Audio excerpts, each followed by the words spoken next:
Welcome to the Men After God podcast, where you will be challenged and encouraged as you pursue God, achieve success, and raise a thriving family. Join your host, Dustin, and his guests on a weekly journey to grow as husbands, fathers, and men after God. Here is your host, Dustin Alley.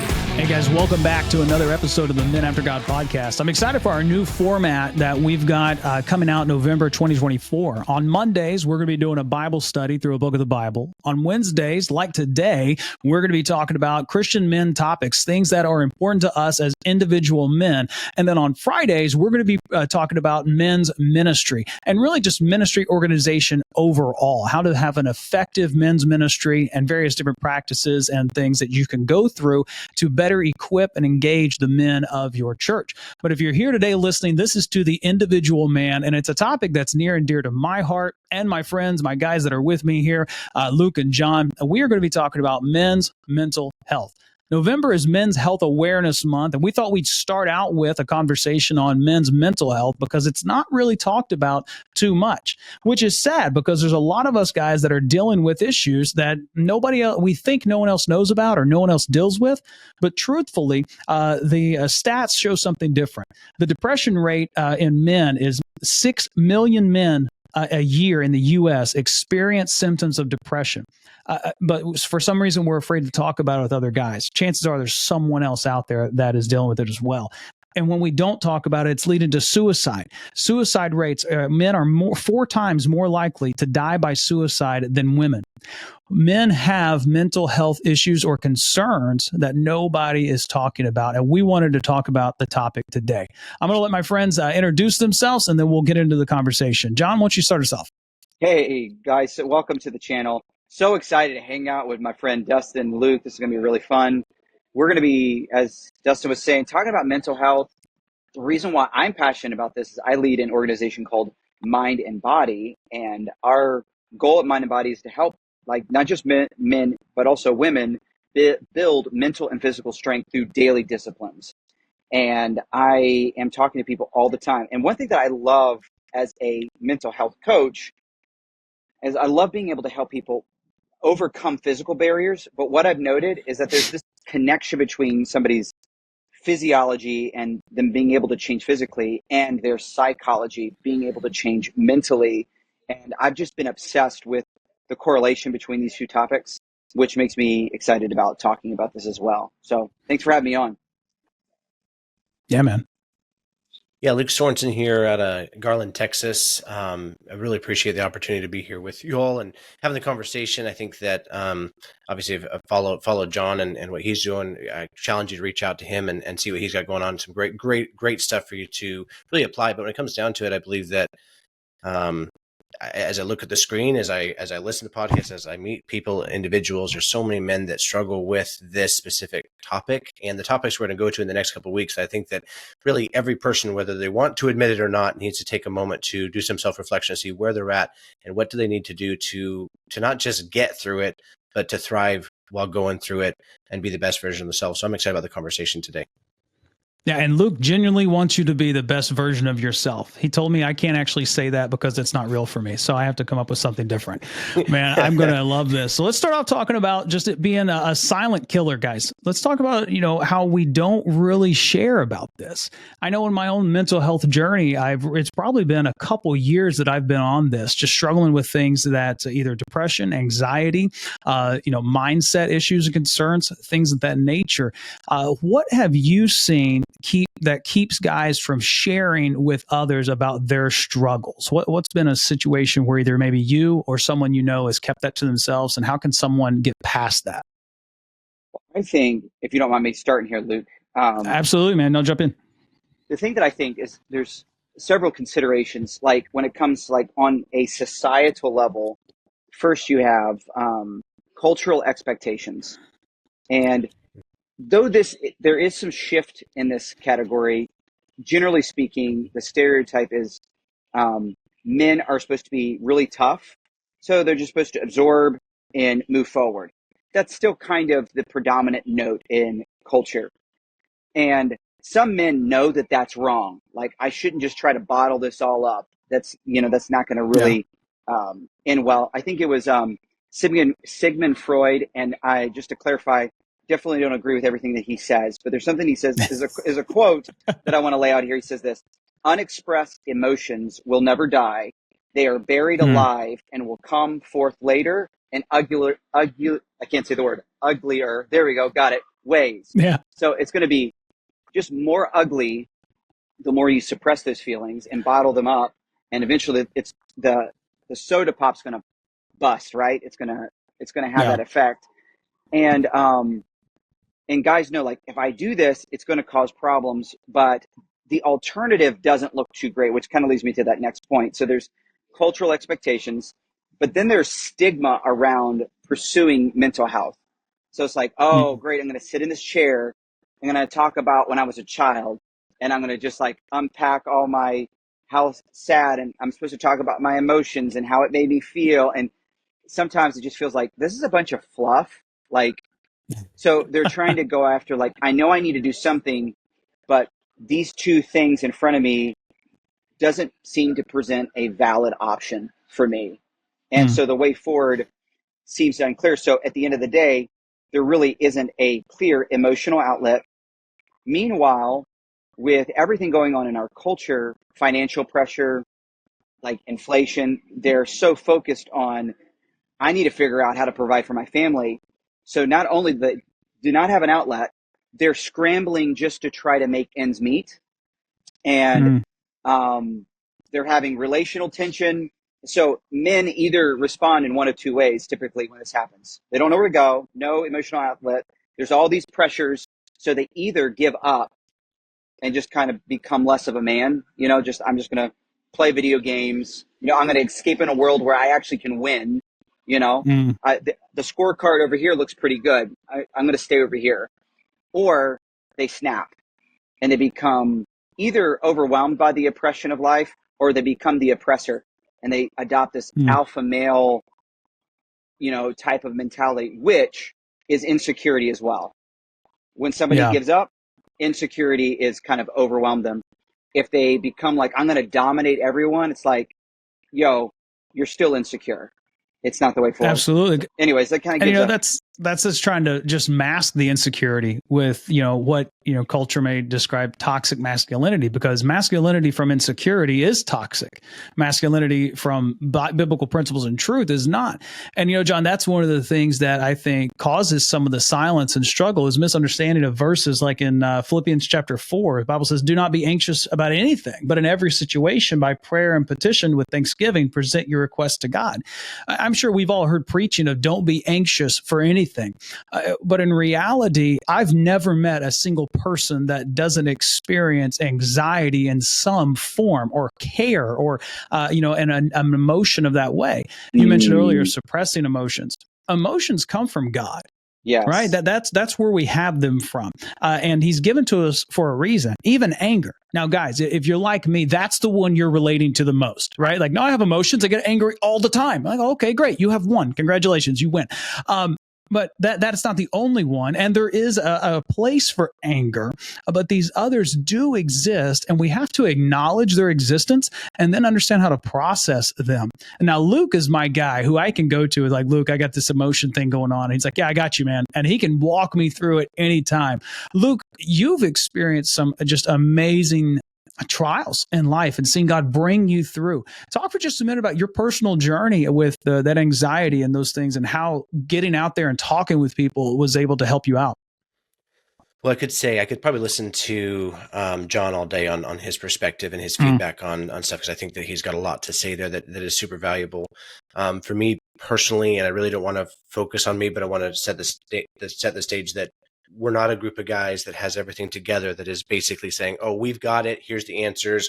We don't have any problems. Yeah. We're coming to you from the place of, I know John's got some burdens that he's carried for years and will carry for years. And as a man after God, he's going to carry it with God and go through it. I've watched Dustin go through his trials. I've had over the last several years a unique opportunity to deal with some stuff personally with my own marriage and family, to try to be a man after God and try to do what I know is right, but also carry just burdened silently. And I'll go to the stigma of, I've watched people who have come out of that shadow saying, hey, I'm broken, I need help. And sometimes I'll look at that and watch the reaction of the men around or the individuals around the person saying, I can't do this anymore. And that in turn gives me the fear of like, oh, if that's the reaction to that person, the last thing I want to do is be the person to really be vulnerable and come out and say this.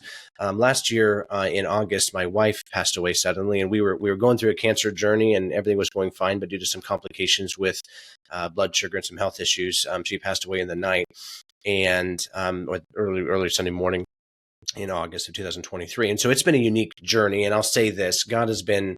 When God removes a choice from you, where there's nothing you can do, where it's just you're like, what in the, like, why is this happening to me?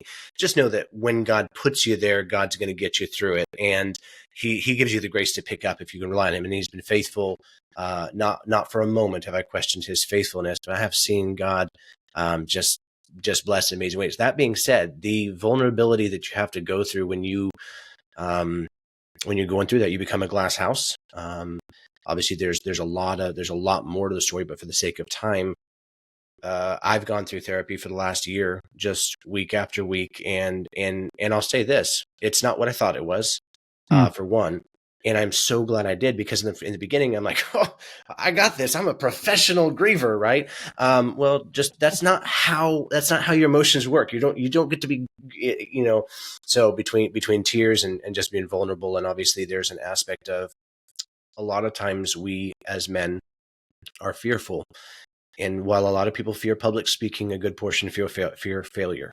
And part of the mental health, really the silent struggle, is if I present myself as struggling or as ready to cry, and everybody reacts differently. So whether it's anger or emotion or addiction or video games, whatever it is, if I present myself as vulnerable, I'm going to come across as a failure. Well, I hate to say this, I don't want to hurt anybody's feeling, but if you are stifling your emotions, that's a great start to failure, because eventually there's going to be something. This is where you're just way too kind. If you're stifling your emotions, you're a failure. There, I said it. I said it, Luke. I said it for you. No, I'm kidding in a sense, but I did want to be a little bit direct on that, because I've been the guy that stifled them, right? And I know I needed someone looking at me like, hey, man, like, what are you doing? Right. And so, no, but keep going, Luke, man. Sorry to interrupt. I just had to hit on that. Yeah, no, and I appreciate that, because when it comes down to it, you know, some people can handle the directness, like, hey, you're a failure. Some people need it to be like, okay, let's coach you. Let's make it your idea. So by the end of this podcast, if you've got the idea that if you're stifling your emotions, you're a failure, hopefully it's your idea, not Dustin's. Yeah, and it came from Luke. He did that for you, and so it wasn't me. but in the concept of like, hey, I have not met, as I do coaching and leadership coaching with individuals, I have not met one individual in my life that I'm doing coaching with that doesn't have a lot of personal stuff that they're dealing with. Yeah. And the more we talk, the more that they're like, oh, wow, I needed to get that out. I didn't realize I wasn't alone in this. And so I want to really kind of overlay with like the reason that a lot of us aren't being vulnerable and aren't really, I don't want to go talk to a therapist, but I don't want to talk to anybody. I don't even want to talk to my wife at times. Mm-hmm. And so and it comes down to it, like, okay, why not? Because the fear of failure, the stigma, the what do I even say? I don't even know how to describe my own emotions in a self-aware concept. How am I going to give it to somebody else? And are they even qualified to carry the burden that I'm carrying? So I'll say this. Yeah. As I sit in a room, and you can be in a room with 1,000 people or 5 people, a lot of times men feel alone. And it doesn't matter how big the group is, but a lot of it has to do with the lack of vulnerability and the lack of depth, because we can have surface conversations about the sports game and about everything going on and think that we're connecting. And it's just a surface conversation. And there's so much more there that as you create deep friendships and have the conversation like, hey, I'm having a hard time. Cool. Me too. Let's do this together. Absolutely. I love that, Luke. Hey, let's talk very practical on therapy for just a minute, and let's get real with it. I mean, I've been in therapy as well. I've seen different therapists and things over the years. And John, you know, if you could speak to this, feel free to. I just know Luke can, because he admitted it there. One of the things I hear with guys is like, oh, I went to a therapist and it didn't work. In my experience, you know, the therapy changes therapist to therapist, and there's connection, there's methodology, there's a number of things that can play into that. Has that been your experience as well? And if so, what would you tell a guy if he goes to a therapist and, you know, it doesn't work out that first time? I would say that you get out of everything what you put into it. And so initially when I first started therapy, I was, here's the good news, the happy ending, the happy version of, hey, my wife passed away. I have remarried. I found just God's been very good. And so in the process of it, I knew that I wanted to make sure that I wasn't carrying a lot of stuff into this new marriage. And so I went to therapy with, hey, let me check some boxes to make sure that I'm good, make sure I don't need therapy. Right. Turns out, she gave me a different prescription, which was, hey, you're good. You should get married. This is great. There's a lot of wise counsel, stuff like that. But you're not, this is something to work through. And so at first I was just kind of like doing, just kind of doing the appointments, and they were great. I was not disappointed, but also I wasn't really making progress. I just was talking. Right. And it wasn't until about 3 or 4 months in when we had some really deep conversations. She's like, okay, now you're ready to talk. Let's really, so, and it was because I started doing the homework and the journaling and some of the stuff that I really didn't want to do. So I will say this, you get out what you put into it. And vulnerability is going to allow there to be authentic help. If you're just doing surface conversations and you won't actually answer or do the actual exercises, don't expect them to be able to help you. By the way, this goes for anything. I've been the person in Bible college where I'm like, I'm not growing spiritually. I'm in the most spiritual place where there's, chapel every day. And the conversation from my mentor at the time was, well, if you're not growing spiritually, then you need to start reading the Bible and praying and talking to Jesus, because this is a you problem, not a proximity problem. So I'll just leave that there. Yeah, I love what you're saying here, Luke. I think it's so good. And when it comes to helping men like overcome this like stigma, like one thing that therapy or something like it does, it gives you the tools to process things faster. Like it allows you to have like more of a mature response. So you're feeling these emotions instead of in an immature fashion suppressing them. You realize, hey, these are, especially from a gospel shaped view of this, like, hey, these are God-given emotions that are actually can be tools to help me move in the direction that I need to move in. Obviously, we don't want emotions to control us, but feeling those emotions. And there's a passage of scripture I think that's really interesting. Sometimes people don't learn to grieve well or have emotions because of their view of faith that's actually skewed. They think the right faith response, like for instance, let's say you're grieving and I come up to you and I misapply a verse like, well, rejoice in the Lord always, man. Again, I say rejoice. Just have joy. And it's bypassing one, grief and lament and joy can coexist.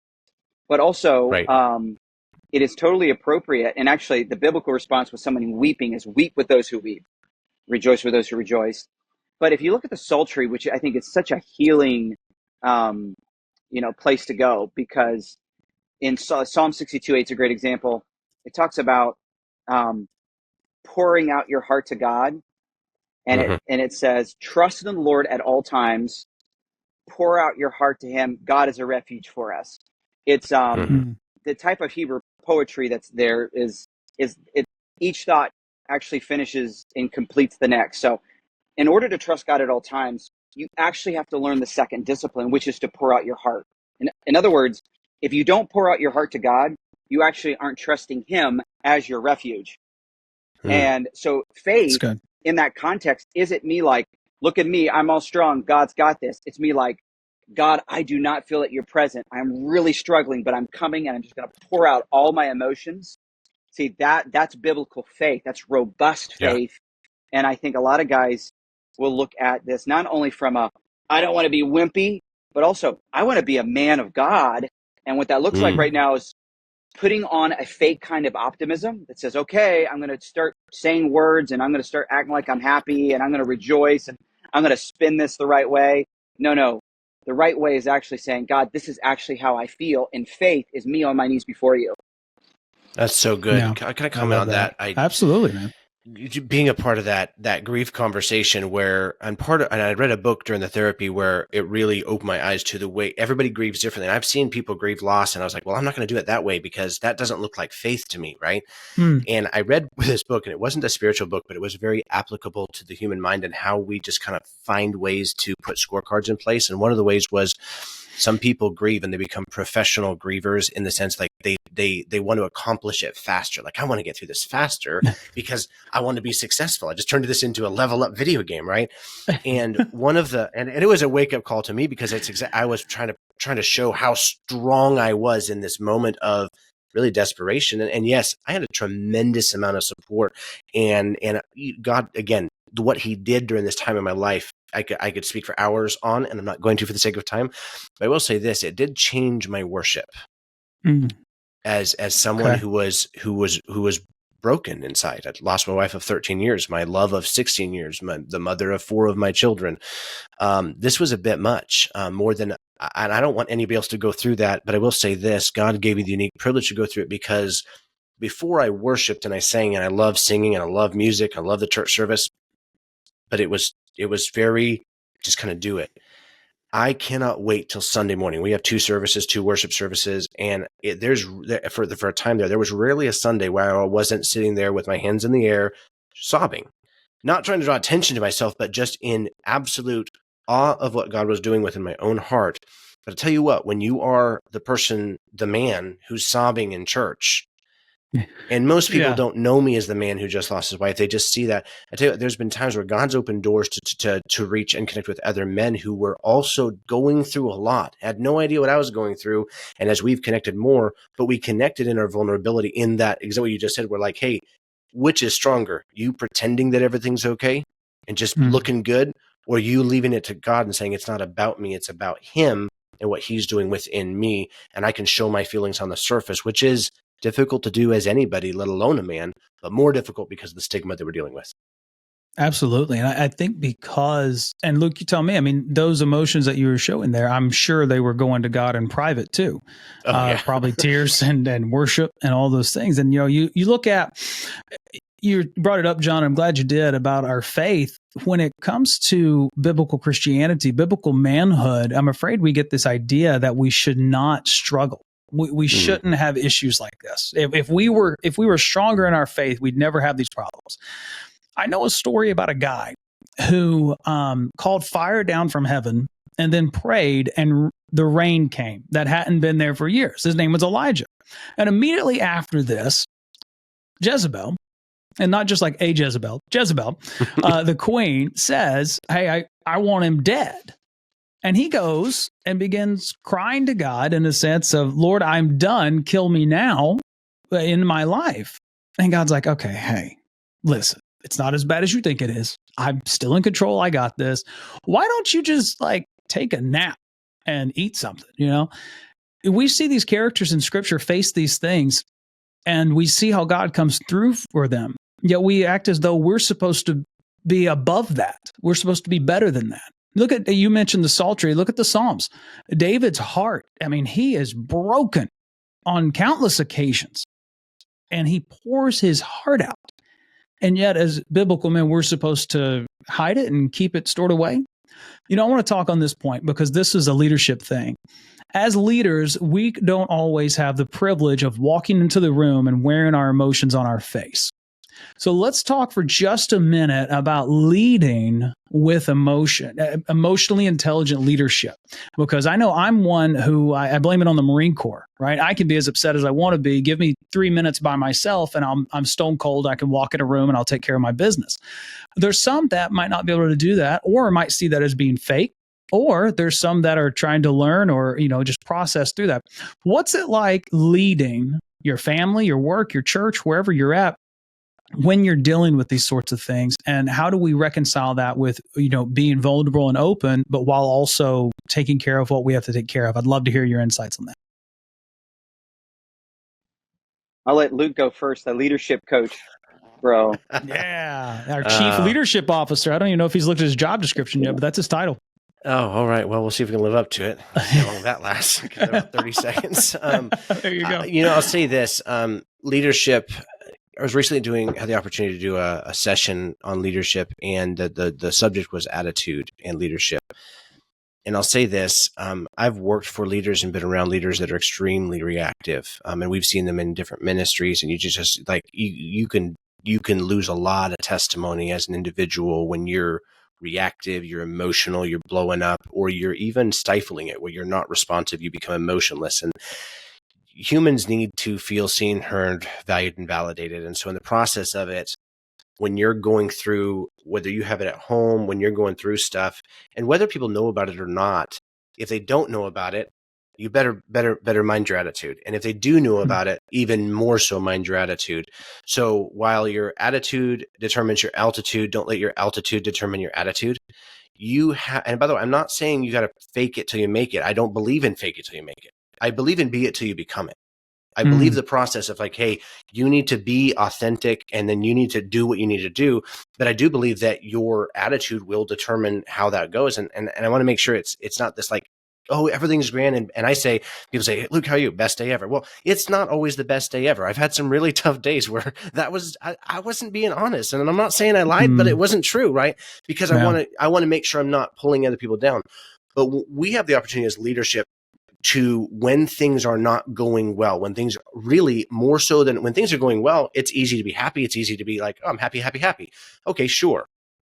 But it's when things are not going well that people look to you and say, oh, wow, that I can follow that person. I respect that reaction when things are not okay at home, or when they're not okay at the office, or when the financials don't come out as they're supposed to. There's an opportunity in leadership where when things are hunky-dory, great, that have a good attitude.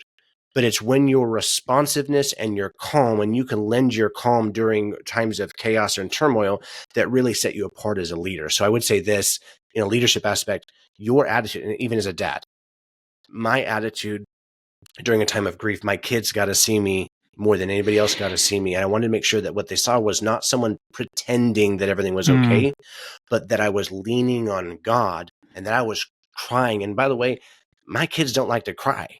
They just don't. But we cried some tears together by really facilitating some conversations of, hey, we're going to be vulnerable because this is hard. Feel what you feel, but lean on Jesus in the process. And also, I'm not the only one going through this. Same as you mentioned Elijah. Notice what God did. Hey, here's some food. Take a nap. Take a drink. Take another nap. Right. Yeah. And by the way, did you know that there's 7,000 other faithful people that are with you? You're not alone. And I'm not saying it. Let me say this directly, like Dustin would say. Sometimes you have to get over yourself to move on. And I want to make sure it's real clear. That doesn't mean stifling it. That means not making it about you. Because our trials, our opportunity, our mental health is actually not about us. It's about what Jesus can do through us and in us if we let him.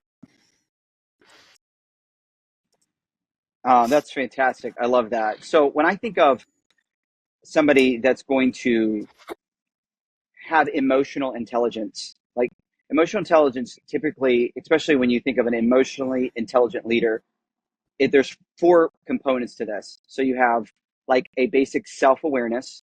So I'm aware of my emotions, how I'm feeling. I'm not ignorant of that. When I'm starting to be triggered, I've done enough self reflection that I know like what triggers me, what doesn't, what's my behavior that follows when I get triggered. And if you can track, here's how I think, here's how I'm triggered in my thinking, this is the behavior that follows. The more self-reflection you have on that, the better you'll be able to replace bad habits that come from being triggered with actually, I'm triggered, but I'm going to replace this bad habit with something that's good, that's going to actually build towards a better direction. If you haven't learned that yet, you can't be a leader. You're not emotionally intelligent enough yet to lead others, because you might have some strong characteristics of a leader, but if you haven't learned to manage your emotions and to identify these things, you're going to be a train wreck when the right pressure or environment comes upon you. Self-awareness is huge. And what follows that is self-management, okay? Being able to manage yourself well. And in a gospel context, this is in a way that's in keeping with the gospel. Leadership goes further, though. It's not just self-awareness and self-management. It's social awareness. Now I need to be able to recognize in other people when they're being triggered. I need to find out what triggers them. And I need to give them language on how to express that. So now I'm leading them in self-awareness, and I'm leading them in how to manage themselves. And hopefully they get to the point where I can say, hey, here's how you do this with others. You've got to equip other people to become aware of themselves and to manage themselves. This is this kind of multiplication effect. But until you've been able to do that in yourself, you're not going to be able to do it in other people effectively. And so the 4 components: self-awareness, self-management, social awareness, and you could say relational management or social management. But all of these are important keys. But here's what happens. You hear in business talk, presentation is everything. And what we think that means is that I have to put my best foot forward all the time. But when I'm able to step out and say, guys, I don't know what the next step is, but I know as a team that we can do this together. We can figure it out. That type of language inspires a team of people to say, hey, he's honest. He doesn't know. Matter of fact, Dustin, I'll just toot your horn here. Starting this organization, getting us together, we're trying to really expand this ministry. There's times where you're like, guys, we're putting together a team. We're working hard. I don't know what I'm doing over here. That's why I have you guys. That did not at one moment say, I'm second guessing this. Dustin doesn't know everything about everything, so I think I might go somewhere else. I was more like, I can respect that. A man who can be vulnerable, yet you were vulnerable, yet confident. And I think the gospel gives us the resources because the gospel humbles us in a way, but doesn't flatten us. We're still treasured, yet it fills us with confidence. But as Luke says, it's not of our own. So the gospel gives us the most confidence a human being can have as image bearers of God. But at the same time, we realize apart from God, I can do nothing. Humility and confidence. It's beautiful. I absolutely love that. And John, you know, you mentioned what I was vulnerable and I was confident. I'm very confident in what I don't know. But what I appreciated with Luke, and that Luke's my guy when it comes to emotions. He is the one I will call. I'll ask questions and all these things. And John, you mentioned weaknesses. That is an area that I've been able to grow in over the last year or so. Excuse me, with Luke's help, and then some others that I've interacted with, and just learning. You know, you mentioned the self-management. Okay, I was pretty good at that, and it was the last piece you said of the social awareness, John. Guys, that is something where we can become so dense or so preoccupied with ourselves that we're not paying attention to what's triggering others, and being able to identify that really allows us to be able to lead well. And then, John, man, you like nailed it. Help them be able to do it. And that's what I could say Luke's done with me is he's been able to look at me and say, okay, well, this is what you're experiencing. It's grief. It's this, it's that. And he's put language around what I've needed. And it's allowed me to go to others and say, okay, hey, that's actually, hang on, this is familiar. Let me tell you what happened. And I did that recently with a guy with when it came to grief, because he preached a message at our church where he talked about how grief is not just like the loss of a loved one or something. It's not the death. And Luke, correct me if I get this wrong, but it's the loss of the expected outcome. You had this vision of what the misalignment of what you expected versus what there you go. So, you know, again, even with the loss of his wife, yes, the loss of Leisha and everything there, but it was this, I'm sure they had dreams, visions of what their life was going to be like. And so it's the same with the rest of us. We can grieve other situations. And I love going back to scripture on this, where we're to bear one another's burdens. So we're all going through it. 6 million men in America dealing with depression and various different things. We all have trials and tribulations hitting us at different points in life. But what do we do when that happens? Well, we go to God. Yes. And you know what I love? I love it when you talk to people like, well, brother, you just need to read your Bible more. Thanks. Hadn't thought of that.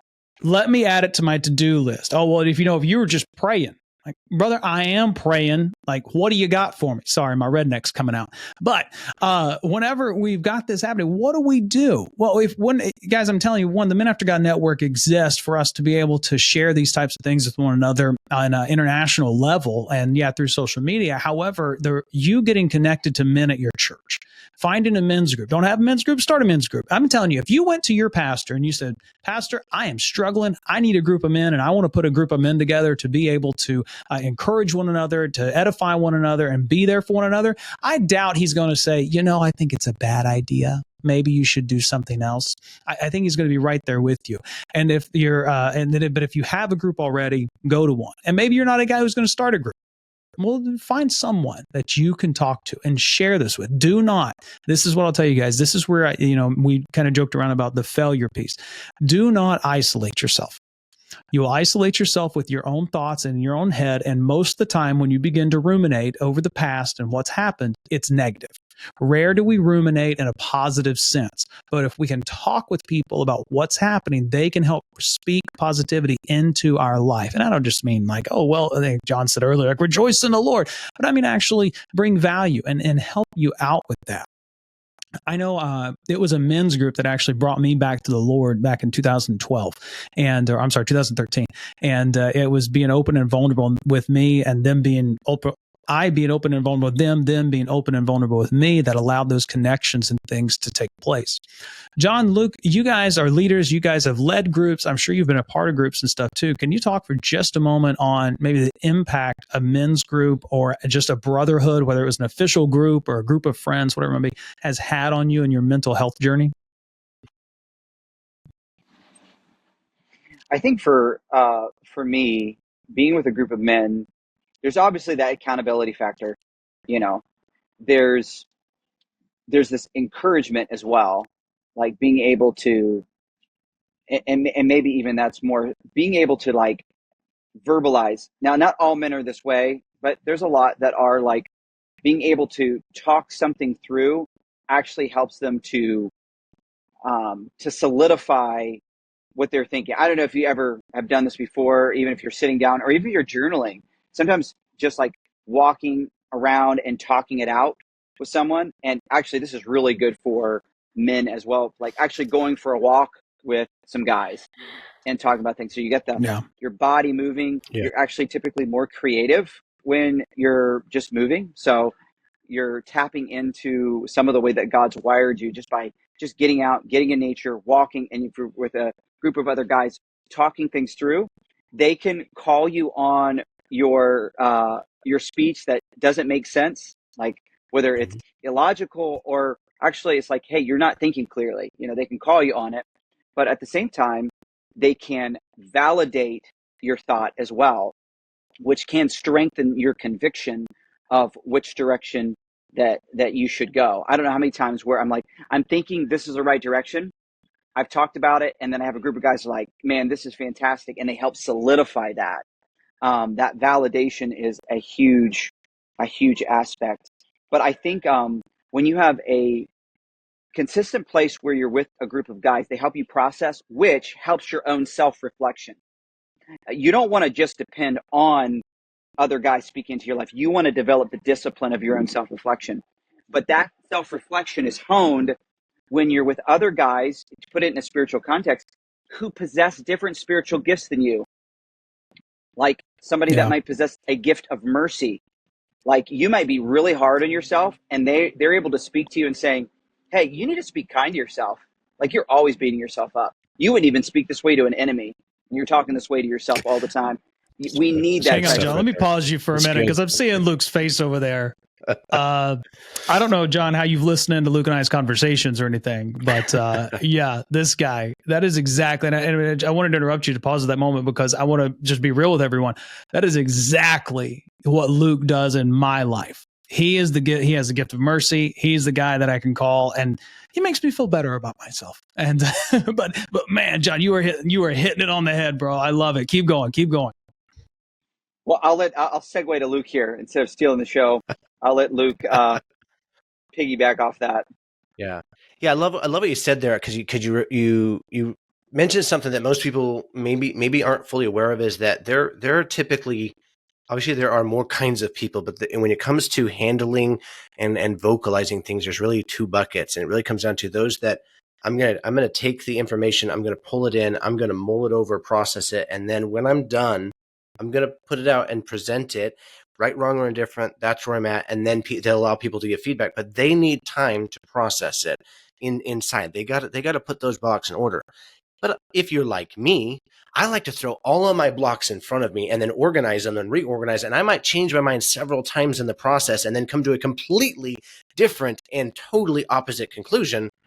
But I was allowed to say it out loud. Now, I say that because I believe that most people aren't aware of which they are because they don't know there are. Like some people, like it's okay to take it inside, but grief needs a witness. John Deloney with Dave Ramsey, his program there says grief needs a witness. If you are not taking it out and either journaling it, singing it, saying it, recording it, whatever you want to do with it, you're stifling it. So in your process of whatever mental health, whether it be anxiety, worry, whether it be just all the stuff that we're dealing with, take a moment and figure out what you need to do to be able to get it out. And by the way, that doesn't mean you're always venting, because sometimes men are afraid to vent because they don't want to sound like they're whining. And some people should whine less. Like, if you're that guy, just stop. You might need to stop. Like that. I don't know who you are, but you might know who you are.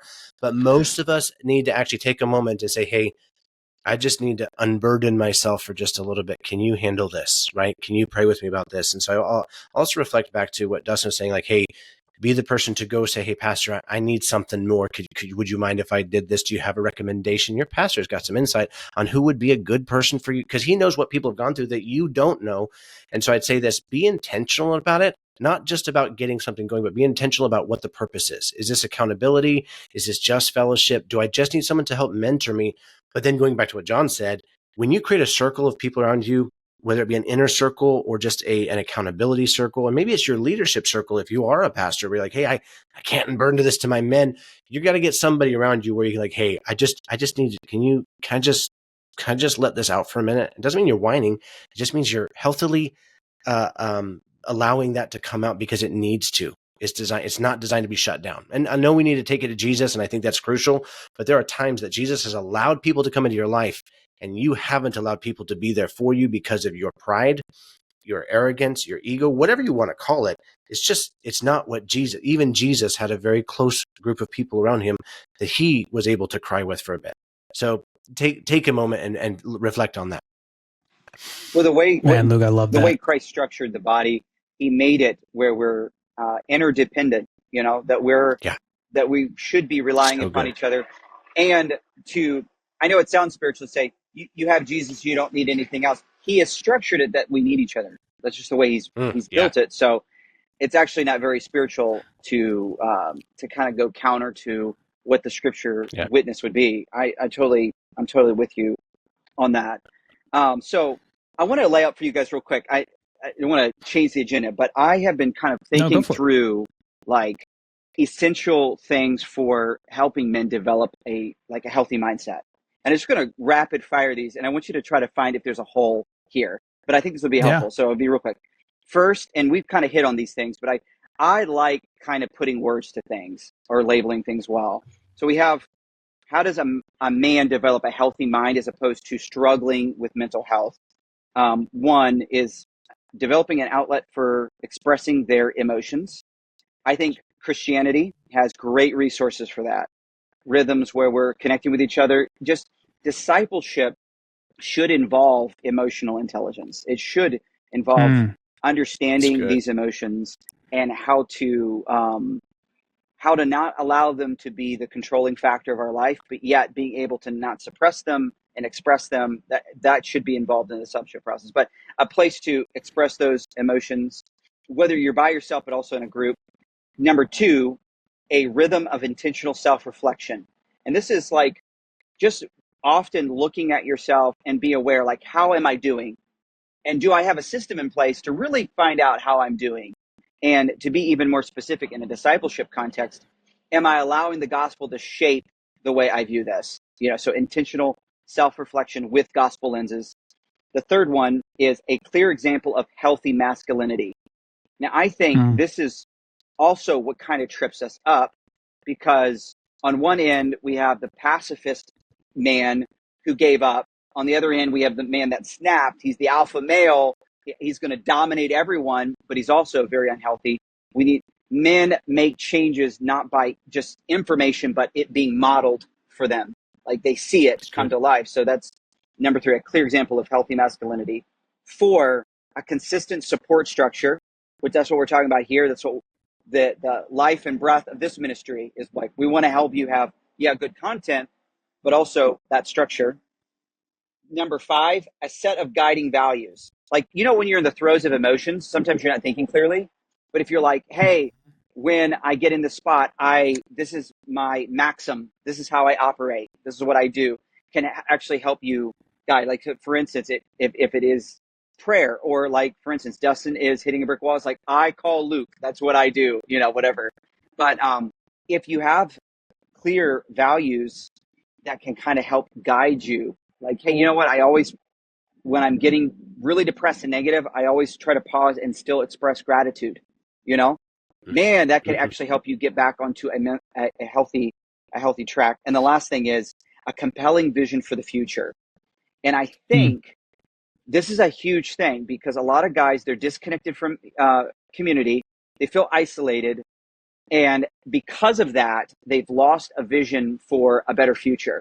They've turned very inward, and there's nothing that will eat you alive more than being so consumed with yourself and not having a clear vision of the future. So if you have those 6 things in place, and again, I think you can, just layer this all with gospel language. If these 6 things in place, it's going to move you towards a healthy mindset. Any thoughts, any holes in that? I don't see any holes, man. So much there. I love that. We need that segment. Just like clip that. And there's our content for the next little bit, because that was all good stuff. I would, a couple notes that I would have is the piece about the clear vision of the future and the willingness to sacrifice whatever it takes to get there. Sometimes we allow ourselves to be in bad situations for some reason. You mentioned, Luke, earlier, it could be fear of something, or maybe it's, there's some people that can go through trauma where they feel as though they have to be punished for whatever it is that they did or they went through. And we'll allow ourselves to be in a situation that keeps us from accomplishing the vision that God has for our lives, and we make an excuse for it. That is something where we have to be willing to sacrifice whatever it takes to be able to get there. You mentioned journaling, prayer, and these maxims and things. That's those where if we have them in place when we don't need them, when we need them, they'll already be a part of our lives. We talk about people in a relationship with Christ. When do we get closer to Jesus? When we need him, right? And this is probably just a true statement for anybody, right? However, if we continue the practices of when we needed him, if you will, most people are more faithful to church. They're more faithful in prayer. They have their Bibles open more. They're communicating more. They're in community more. If we put those in place, if we're doing what John had mentioned there in that list, he had those 6 things. When we don't need them, if you will, then when we do need them, they'll already be there and they'll help make it go a little better. Luke, I'm going to cut us off here real quick. We're running on time. So let me do this. Guys, I want you to think of final comments. What would you tell a guy who's going through something with his mental health, and just whatever you want to speak to there. But before we go, guys, I want to thank you all for listening today. It's amazing to see what God is doing through Men After God already. And we've not even officially launched all of our offerings and things yet, but we're getting them out there. By the end of November, we're going to have menaftergod.net up and running. It's going to be fantastic. Don't forget about the Men After God Network, which is officially our nonprofit, where we're going to be focusing on church planners and missionaries. However, the network on social media is a connecting place between all men to talk about things that are all Christian men related, and we'll be delivering content and various things through there. Then next week on Wednesday, we're going to be taking a look at mental health and health overall and how it affects our leadership in work and our family, and what that's going to look like. Can't wait to talk with you about that one. And don't forget, tune in Friday. We do have our episodes for ministry organization, and we're excited about those. Share these with your pastor, your friends. Give us a like on Facebook at facebook.com/menaftergodpodcast, or connect with us at facebook.com/groups/menaftergod. And as always, subscribe, leave a review. It really helps us out in connecting with other men to help them become who God made them to be. John, Luke, final comments. Go ahead, John. I think I'll end with something Scott Symington said. He's a Christian psychologist, and he talks about a 2-step approach to dealing with really any type of mental health, but he talks about it specifically with anxiety. He says the 2 steps is like, first, I almost imagine that there's 2 screens. One screen is positive. It's what's good, beautiful, true. And then on the other screen, it's everything that's negative in your life, discouragement, failure, potential failure, etc. He said the reaction that we have to the negative screen is really going to dictate whether or not you're going to be mentally healthy. And he says, here's the 2 reactions. Some people only focus on the good screen. They know the bad's there, but they go through saying, I'm going to ignore it. That's the key. He says, that's not the answer. You'll always be in the back of your mind, there's that negative screen and I want to look at it and I feel the pull to look at, but I'm not going to do it. You're suppressing what's actually there. That's good. The other negative way of doing it is to be preoccupied with the bad screen and you forget the good. You're just always looking at the bad screen, seeing all the negative, all the failure, all the potential failure. And now you're still very much in a mental health struggle. He says the key is to be able to be, the majority of the time, you want to be looking at the good screen. And as Christians, we have resources for that. It's the gospel. It's the hope we have in Jesus. Yet, we are free to acknowledge what is bad, the failures, the struggles. And if you can look at the negative screen and actually acknowledge those things, feel what you need to feel, and then you look back to the positive and say, and by God's grace and his strength, I'm going to focus on the good. I'm going to acknowledge the bad. Just that alone is helping you relate to that negative screen in a way that's going to produce a context for mental health. If you ignore it, that's going to be bad. If you're preoccupied with it, it's going to be bad. Yes, acknowledge it. Feel the feelings you need, but ultimately look to the good and trust Jesus. That's good. That's good. I'll say this. I think that there's a few guys that are listening to this that are self-sabotaging in their own way, where they are aware that they need help. They are aware that they should be seeking help. And maybe it's they can just start some little things, and don't let what you can't do prevent you from what you can do. So if you can't do much, do something. Don't do nothing, because everyone can do something for your mental health. But I will say this, if you're worth dying for, you're worth investing in your mental health for. Jesus did not put you on this life to live a suppressed life. He wants you to have life and that more abundant, and he gave his life for that cause. So at this time, it's a great time for you to say, hey, I'm worth it. And I'm not talking about arrogance. I'm talking about Jesus died for me. You're worth it. So invest in your mental health. And if you need something, please don't hesitate to reach out. Absolutely, guys. And hey, just so you know, we're going to have in the show notes a link to our Men After God mental health resource, just something to go through, maybe give you some verbiage to put towards things that you're going through, and maybe give you some ideas of things to go after, and something to take to your pastor or your men's ministry leader that might be able to implement some things there. And as always, at Men After God, you can reach out at support@menaftergod.net. We'd love to talk to you about getting that implemented. Guys, it's been a great conversation. Luke, John, thank you so much for your involvement in Men After God, for the conversation today. I look forward to the many, many more to come. Guys that are listening, we'll talk to you next time. Thank you for listening to the Men After God podcast. Make sure you subscribe so you don't miss any future episodes, and keep up with the show by following us at facebook.com/menaftergod. You can also reach out to Dustin personally at dustin@seekconsulting.us with any questions or for coaching on being a man after God. Until next time.